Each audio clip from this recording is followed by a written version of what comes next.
প্রিয়া দর্শনে আহা সখীরে কি বলিব, বধূ চলেছে মথুরায় গেল, বলে গেল শুধু আজ যাব আর কাল আসব। ওই দেখ প্রিয়ার ফুলের বনে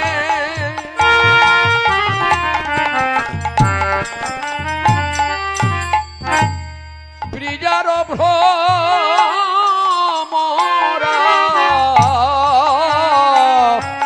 প্রিয়ার ফুলের বনে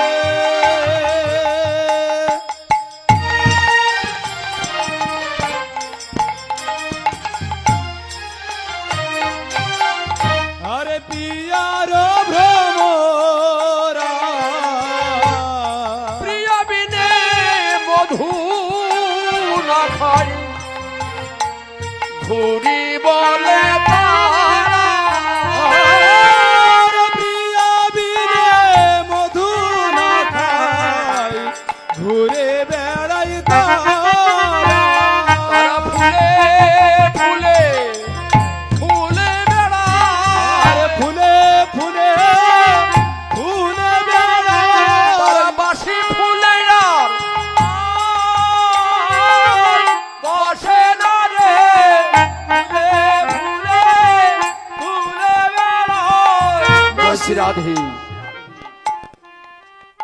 জয় রাধে মায়েরা।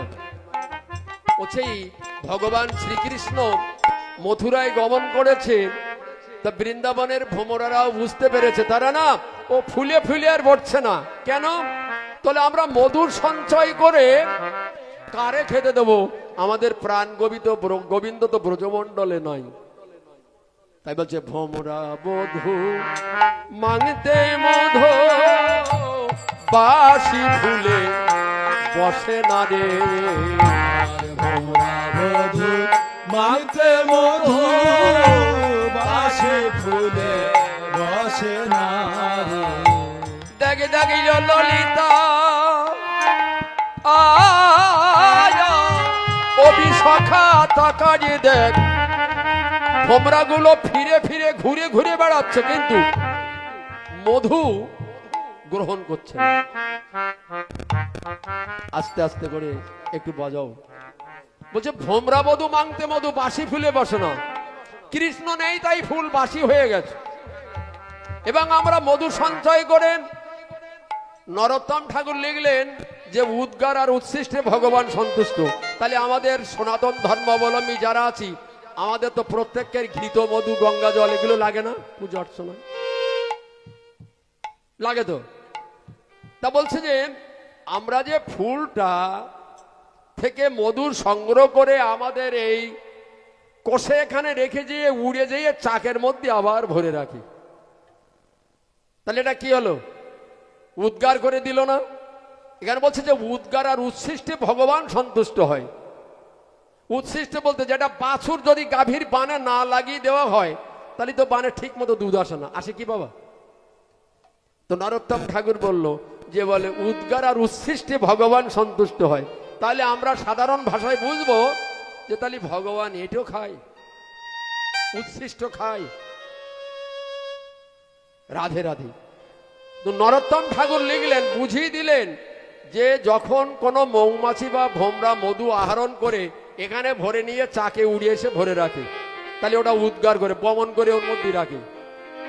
আর ওটা গাভীর বাচ্চা যখন বানকে চুষণ দেয় তখন বানটা বড় হলে দুধটা ভালো হয়, তাহলে ওটা এঁটো করা। তাহলে বলছে উদ্গার আর উচ্ছিষ্টে ভগবান সন্তুষ্ট হয়। তা সেই ভোমরারা বলছে যে আজ আর আমরা মধু সঞ্চয় করবো না, কৃষ্ণ নেই কে খাবে, কৃষ্ণের জন্যই তো সব। কিন্তু যদি একটা ভোমরা বলে কৃষ্ণের জন্যই সব, আমরা কি করব? আমাদের কি করা বলার দরকার, আমাদের কি বলার দরকার? আমরা তো জীব নিত্য কৃষ্ণ দাস, জীব আমরা নিত্য কৃষ্ণ দাস। অথচ যেই আমি কথার কথা, আমাদের বইয়ের পদনী ছিল মন্ডল, তো ধরো আমার নাম নিমাই মন্ডল, ও বললে হবে না, গুরু চরণে যখন দীক্ষা নিয়েছে তখন নিমাই কৃষ্ণ দাস। বলতো দাস, দাস মানে তো মুচি, বুঝতে পারছেন মায়ের? দাস খতে নাম না লেখা পর্যন্ত কিচ্ছুই হবে না। তো এটা আমাদের, যখন আমরা এই সান্ডল্য ভরদ্বাজ যত গোত্র আমাদের ছিল, সব এসব গোত্র সব সমাপ্ত হয়ে গেছে। এখন শুধু অনলি, আপনারা কে কেমন জানি না বাবা, যেন অপরাধ নিও না, আমাদের এখন গোত্র অচ্যুত গোত্রে পৌঁছে গেছে। অদ্বৈত আচার্যের ছোট ছেলে অচ্যুত, যিনি মহাপ্রভুর শিষ্য, আমাদের গুরু পরম্পরায় তাই বলে, প্রণালীর সিঁড়িতে তাই আছে। তাহলে আমাদের যদি গোত্র অচ্যুত গোত্র হয়,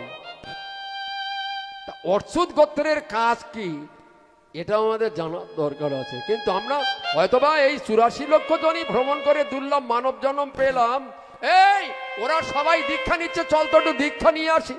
দীক্ষা নিলেই যে কৃষ্ণ ভজন হবে আর দীক্ষা না নিলেই যে হবে না, এমন কোনো কথা নয়।